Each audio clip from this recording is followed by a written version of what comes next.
Have you been working with your therapy or assistance dog for weeks, maybe even months on a behavior or even a command and they just don't seem to get it? Well, in this video, I'm gonna go through discussing and giving some tips on how to work through this very frustrating kind of time and maybe hurdle that you could be going through. Hey, if we haven't met before, I'm Dr. Emerald with Working Canine Club, and my goal is to give those wanting to train their own assistance or therapy dog tips, tools, and tricks to be more successful and increase their likelihood that their dog will go from a puppy all the way to a full-blown assistance or therapy dog. If you haven't yet, make sure to hit the subscribe and notification button to get updated anytime I release new content on how to train your future assistance or therapy dog. So in this video, we're going to be talking about what I've been seeing, well, I guess pretty regularly, and this is something that I feel like we all go through if you train enough dogs. I've certainly gone through this with several, well, actually I would say pretty much all of my dogs at one point or another, and that's where it just is kind of like my dog or someone, whoever's dog I'm working with, they don't really like get it. They maybe like are always forging ahead or they're pulling ahead on the leash. They sit out instead of being nice and parallel with you. They like kick themselves out to the side, or they just are like doing a lot of just funky things that you don't really want them to do. You don't know why they picked it up, but they've just started doing this. And I can say personally, I have certainly pulled my hair out in the past trying to understand why my dogs did what they did. And I want to make sure that you're able to not have that type of frustration and that you're able to just work through it with your dog. What I find to be the issue, kind of like the bare bones, is that your dog just doesn't really understand what it is that you want. They may think that you want what they're showing, or they're a little bit confused. It can be a lot of things, but basically at the core of it, your dog just doesn't know that you want them to do a certain thing. They may think that you want them to be doing something else, and so that's why they're always doing this particular weird habit that they've gotten themselves into doing. So it really comes back to teaching them the basics and going back to the basics. I know that's not necessarily what people want to hear, especially if it's a basic, quote-unquote, basic command like a sit, a down, even just walking nicely on a loose leash. That can feel like, I don't know, kind of boring. It's not sexy. It doesn't like impress people, but making sure that your dog really understands what it is that you want them to be doing can make a heck of a difference. It will make sure that they are clearly able to go through and do all of the commands that you would like them to do, as well as you're not having to constantly fiddle and fix with like when you're out in public or when you're working with them. They just do the commands and then you don't have to think about it anymore.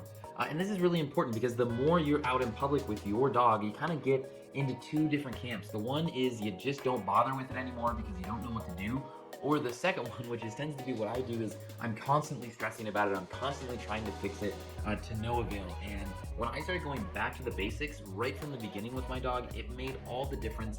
And I found that to just be the best way forward is working on those foundational things, working on the fundamental stuff, and making sure your dog fully understands what it is that you want them to do. When you start to get back into the basics with your dog, it's really important that you make sure that your dog is doing it exactly how you want them to do it. Because if you just kind of, I don't know, go through the motions and you're not being present with the actual movements and activities that your dog is doing when you're training and teaching them, well, you're gonna run into the same problem down the road once again, and then you'll either have to just be fine with it, or you're gonna have to go back and retrain this stuff. So make sure that it is perfect, and I mean like perfect. It is they are like, if they're doing a heel, you want them to be exactly where you want them to be. Or if you're having them walk on a loose leash, make sure that they are walking exactly where you want them to walk. If you actually want them to be out a little bit ahead of you, then teach them and train them to do that. I personally like to have my dog's shoulders right in line with my legs, so that's where I have them and teach them to be at. And if I were though to kind of be okay with them going out in front of me, then I'm just teaching them that, yeah, go for it. You can be there, you can be behind me, you can be on the other side, and your dog will not realize that that is an important part of the command or the behavior. So make sure that you don't skip through that stuff. Really work with it. Make sure that they have it down and they fully understand that. I get it. You want to get through the basic stuff. You want to get on to the cool things like crawl, the wave, whatever it might be. But if your dog doesn't understand those basic pieces, it's going to make all of those other commands much harder. I was teaching a class the other day and we were having a discussion around this, which is the reason why I'm doing this video. the amount of things that you can do with your dog just simply by teaching them to walk on a loose leash right next to you is huge. You can go to so many places. You can have your dog with you in the grocery store, and they can walk right next to you. You don't have to worry about them yanking you all over the place or just going on a walk with them. It makes it so much more enjoyable. So don't feel like these basic things are boring, because they're so important to the overall success of your dog and allowing them to navigate those public spaces.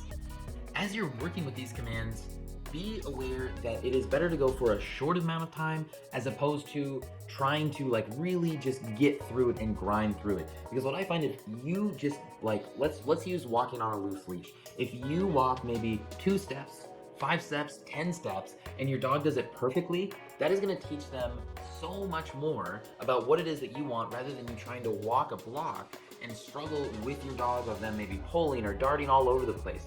So in the beginning, just work on taking 1 step and having your dog right next to you, and then go to 5 steps, 10 steps, until eventually you're actually walking longer and longer distances. What this does is a couple of things. One, it makes it very clear what the expectation is to your dog. That is one of the biggest things. If you have the expectation that they are to walk right next to you, you're halfway there. But if your dog just thinks that they can do whatever they want, well, that's what you're gonna get. And if you just expect them to do that, it's doubling down on that. And that's one thing that I notice, and I think this comes maybe with just experience and time and working with a lot of different dogs. Anytime I pick up the leash, I expect that that dog is gonna do everything that I want perfectly. And so my energy is in such a way that I just have that expectation with them.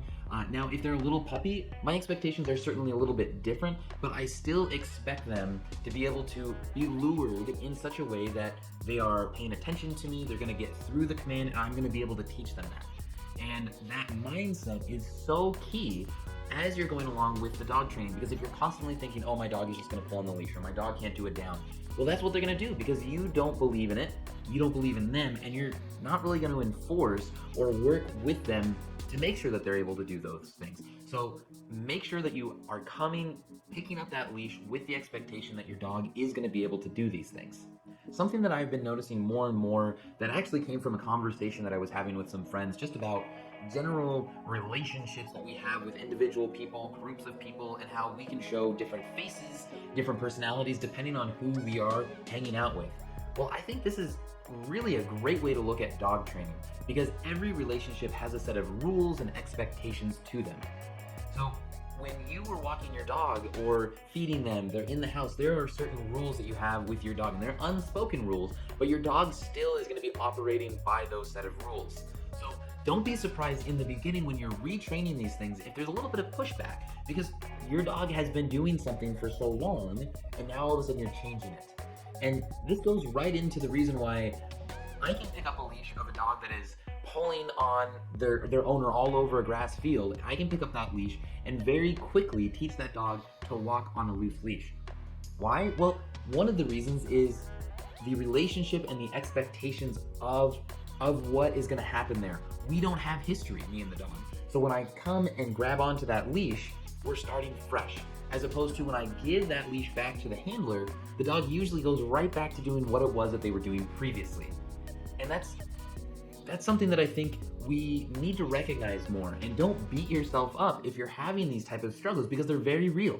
I have them with my dogs where there's just something that, for whatever reason, I've allowed the rules to be set in such a way that the dogs just expect, or they think that they can do something that I don't actually want them to do. My last dog, Kit, a great example of this was she just always loved to pull on her leash. And it wasn't a lot, it was just, and I wouldn't even say it was pulling, she just always wanted to be a little bit in front of me. And it was something that I think when she was a puppy, I wasn't really on top of, I wasn't watching, but what it turned into was as she got older and the more she worked with me, that was the rules. She always did that. And it was more specifically with me that she would do this with. Where she would work with another handler and she wasn't doing that. So be aware that if your dog is doing something with you but not with someone else, vice versa, that you have history with your dog, you have a relationship. So as you're going through and you're reteaching a command, there's gonna be some struggle there. Like, keep up with it, be persistent, keep practicing, and most of all, have patience. If you're getting overwhelmed or frustrated with your dog, don't be afraid to just put your dog in a kennel. Put them on a tie down, take a break, take a breath. Maybe in 15 or 20 minutes you come back and you'd retry the commands again with a nice calm attitude and demeanor. Remember, it's better to have a short amount of time with perfection or close to perfection as opposed to going for a really long amount of time and having to be really, really sloppy. You're gonna have a lot more progression with your dog by making sure that they are doing exactly what it is that you want. So keep up with it. Make sure that you are, giving yourself some grace. That is an important thing that could be really, really hard to do. You're doing great. You're doing what you need to do, especially if you've been following along in the series, you've been checking out some of our online classes or our video library of different commands and working at your own pace with these things, right? So I'll see you in another video soon. Make sure to just keep up at it. If you're getting frustrated, take a deep breath. You're doing great. It's a progression. It doesn't happen overnight. If you enjoyed this video, please subscribe. That way you're going to be able to know when new videos come up and you can stay up to date. Until next time, like I said, I'm Dr. Emerald with Working Canine Club. See you later.